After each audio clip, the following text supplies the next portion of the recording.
Let me challenge your intuition a little bit here and ask you what happens when you go in a circle. Suppose you're driving a car around a perfectly round track and you are going at steady speed, constant speed, not changing. Is there acceleration? Think about that for a minute. You're going at constant speed. Is there any acceleration? Well, you might be going at constant speed, but the velocity is not constant. Velocity is the combination of speed and the direction of that speed. As you go around the circle, the direction of that speed changes, so the velocity keeps changing, and consequently there is acceleration. The acceleration can be simply calculated as the speed squared divided by the radius of that circle, and it's called the centripetal acceleration. Just like regular acceleration, it has units of meters per second squared. It has a direction just like regular acceleration, but instead of being to the left or to the right or up or down, it's directed into the circle. So there's an acceleration vector. It has magnitude v squared over r, and its direction is into the center of the circle. If you're going at steady speed, yes, there's acceleration, and it's a condition that's called uniform circular motion, where uniform means constant speed, circular means constant radius. Let me challenge your intuition now with another question. Suppose you are in a car going around a curve. You feel some force. What direction is that force acting on you? Do you ever feel that you're sitting in the passenger seat of a car and it goes around a curve and you feel yourself being pushed against the door of the car? What's the direction of the force acting on you? Give that a little bit of thought for a second.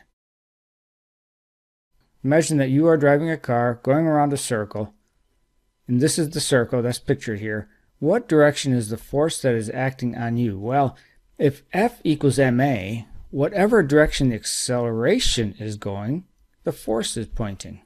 So if the acceleration is pointing inward, and it most certainly is because your velocity direction keeps changing such that you go inward, if the acceleration were pointing outward, you would head off away from the center of the circle. So the acceleration is pointing inward, therefore the force must be too. But almost everybody thinks there's a force acting on them that's pointing outward, that's pulling them out of their circular trajectory. So you're driving the race car around the circle. There is a force holding you in the circle. Remember this, every force must have a source. What's the source of the force holding that driver of that car that's going in a circle? What is really there? Well, the driver's sitting on a seat, and to some extent the seat effectively holds the driver in place. There's a seat belt that's restraining the driver in place, and if all else fails, there's the side of the inside of the car that the driver's pressed up against. Those are the forces. So I would say it's the force of the seat and the seat belt restraining the driver. Nothing else. Don't use the term centrifugal force to explain any force that's acting on that driver that's going in a circle. There's a reason why centrifugal force is referred to as a fictitious force. Fictitious is exactly what it is. The only forces are things where you can point to the source of the force. And the seat belt, the seat, and the side of the car are sources that I can think of that are contact forces holding the driver in place. So the driver is going around the circle. The actual force is pulling the driver into the circle. What you feel when you're in a car going around a circle and you feel yourself being pulled outward is actually your inertia. What you feel is your tendency to want to keep going in this straight line. The seatbelt won't let you do that. So the seatbelt is pulling you in. Meanwhile, you want to go outward. And that's what you feel. That's the fictitious force that you experience. Using this new equation that the centripetal acceleration is speed squared divided by the radius, let's figure out the acceleration on a passenger in a Ferris wheel. It has a radius of 14 meters, and the passenger is moving at a speed of 6 meters per second. First, let's find the passenger's acceleration. V squared over r. So you have 6 meters per second squared divided by 14 meters gives you an acceleration of 2.6 meters per second squared, 36 divided by 14. That's the acceleration of that passenger sitting in a seat on that Ferris wheel spinning at that speed. I want to introduce a new term to you, and that's period. Actually, there are two new terms I'm going to introduce, period and frequency. What is the period? The period is the amount of time that it takes to go around once. So if it takes 1 second to go all the way around, that's a pretty fast Ferris wheel. The period would be 1 second. Let's find out the period in this case. How many seconds does it take to go from the bottom all the way around to the bottom again? That's the time that it takes to go around once. And since time is distance over speed, speed is distance over time, therefore time is distance over speed, the thing we call the period, the time to go around once, is the distance going around once divided by the speed at which you go around. And that distance is the circumference. You go in a circle, the distance you travel is the circumference of the circle. And circumference is 2 pi r. Divide 2 pi r, 2 pi times 14 meters, by the speed 6 meters per second, and you'll find it takes 14.7 seconds to go around once. That is the period of that Ferris wheel. Here's another concept that comes out of movies, g-forces. So if you are accelerating at 2.6 meters per second squared as you go around that Ferris wheel, how many g's is that? What you do is you take that centripetal acceleration of 2.6 meters per second squared and you divide it by g, 9.8, to find out how many g's it is. If you happen to have a centripetal acceleration of 9.8 meters per second squared, that would be 1 g. Well, we're at 2.6, so it's closer to a quarter g. And so you might say, instead of the centripetal acceleration being 2.6 meters per second squared, you might say it's 0.27 g. Now you have a helicopter rotor, this blade, spinning around. It's 3.4 meters from the center to the end. So it's 6.8 meters long altogether. So from the center of the tip, 3.4 meters. The blade, or the rotor, rotates at a steady 550 revolutions per minute.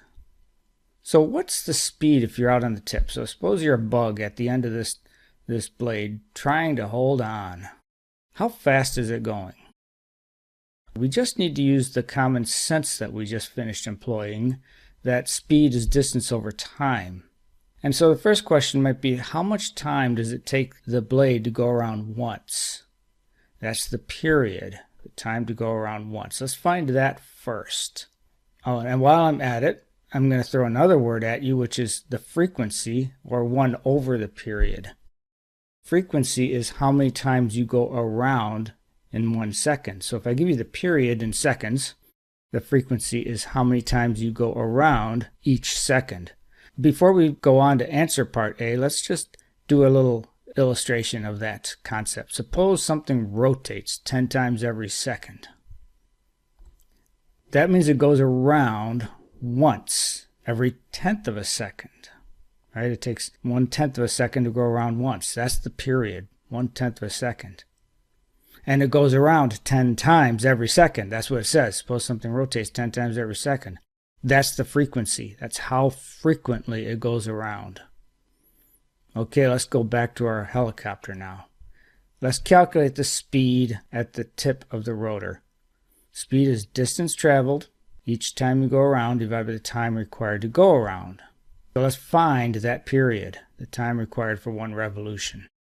So period is the time that takes for 1 revolution. I'm going to do this.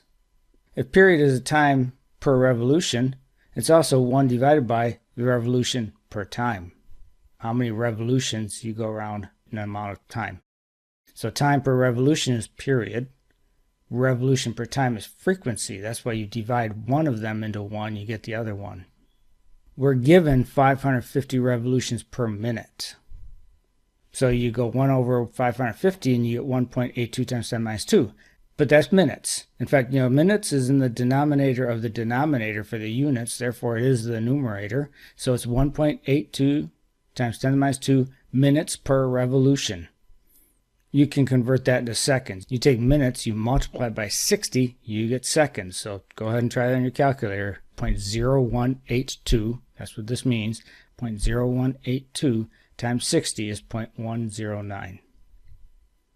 All right, let's find the speed of the rotor tip.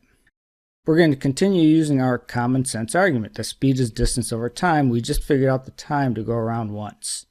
The distance is the circumference because you're going in a circle. Circumference is 2 pi r, and we're given r. Divide 2 pi times 3.4 meters by that time we just solved, 4.109 seconds. And you get 196 meters per second. That's how fast it's going. Often called the linear speed, but we'll just call it the speed. Another follow-up question would be, what is the centripetal acceleration of the rotor tip? Just to use our new equation, centripetal acceleration is v squared over r, and we figured out that v is 196 and r is 3.4, and the centripetal acceleration then comes out to 196 squared divided by 3.4 is 11,300 meters per second squared. Furthermore, I will give it a direction, so it's actually a vector, radially inward. And I'll put it in terms of g's. I'll take that 11,300 and divide it by 9.8, acceleration due to gravity, and the acceleration at the tip of the rotor is 1,150 g's, sometimes referred to as 1,150 g forces. Here's a challenge question for you. Give it a minute, read it.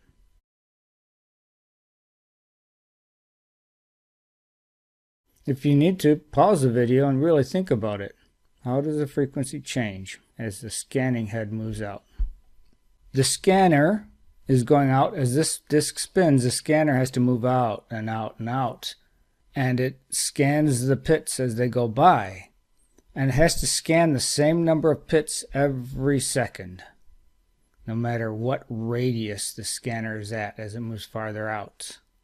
So what has to happen to the rate of rotation of this CD as the scanner moves farther out? Did you say it increases, decreases, or stays the same? Why does it decrease? I'll try to illustrate that with a little picture. Looking at the spiral of pits, as it spirals out and out, pits are evenly spaced all the way around. If I'm at a smaller radius, I might have 4 pits in this little segment here, but the same segment covering the same angle farther out might have 12 pits, and I actually counted them. That's right. So if this disc spins at constant speed, constant rate of rotation, the same number of revolutions every second, then when the scanner head is closer in, it'll scan 4 pits. And in the same amount of time, when the scanner head is farther out, it'll scan 12 pits, and that's no good. It has to keep it the same. So as the scanner head moves out, the disk actually has to slow down in order to keep the number of pits that go by every second a constant. Okay, that's our introduction to uniform circular motion. Hopefully I busted through a few intuitive hurdles. Yes, there's acceleration when you go at constant speed in a circle. The force you feel is actually inward. And this is how you account for frequency and period.